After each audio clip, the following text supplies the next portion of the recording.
the compression. We've done the same thing again. We've cut the face open. I'll try and tighten these with a pair of grips. But remember, we've cut the face of the nut, and hopefully we can see, when we tighten up a wee bit, you can see what the paste does and the washer. So again, if I take it off, like all the fittings, we've got the olive, move it in, we've got the copper olive, and obviously the nut. Yours wouldn't have a big slit on it. I'm going to use a bit of paste on this one. I don't want to get into trouble again for not using paste. That goes on the olive. Small smear. If I think it's too much, I can take a bit back off with my finger. So I've got the pipe. I'm going to push it in the fitting. You can see the paste around it. Always paste the olive. You've not got to paste the fitting. I get the nut. Hopefully I can catch the right thread on this. I tighten that up.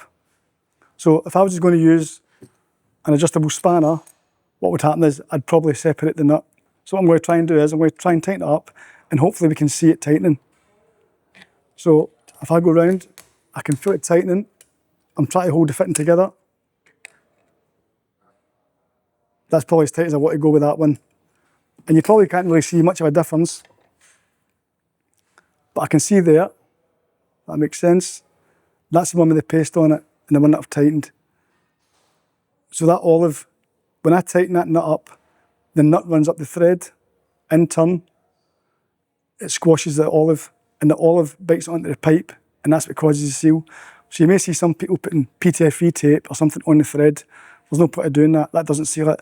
It's the olive and the face of the fitting and the back of the nut that cause the olive to compress, and that's where you get the sort of seal for the water. I'll try and do this one dry. Turn it round. Again, you can tighten these up without any paste on it. That one's tight. Again, you probably won't really see much, but I can just look on the top of it and I can see that I've pushed the olive in a couple of millimetres and it's actually compressed onto the pipe. If I was to use plastic pipe on it, if I take this one out, I can put plastic pipe on compression. Obviously we can't use plastic pipe on solder fittings for obvious reasons.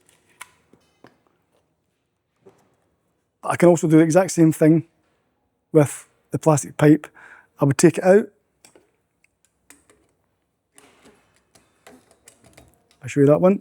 Hopefully get it off the nut.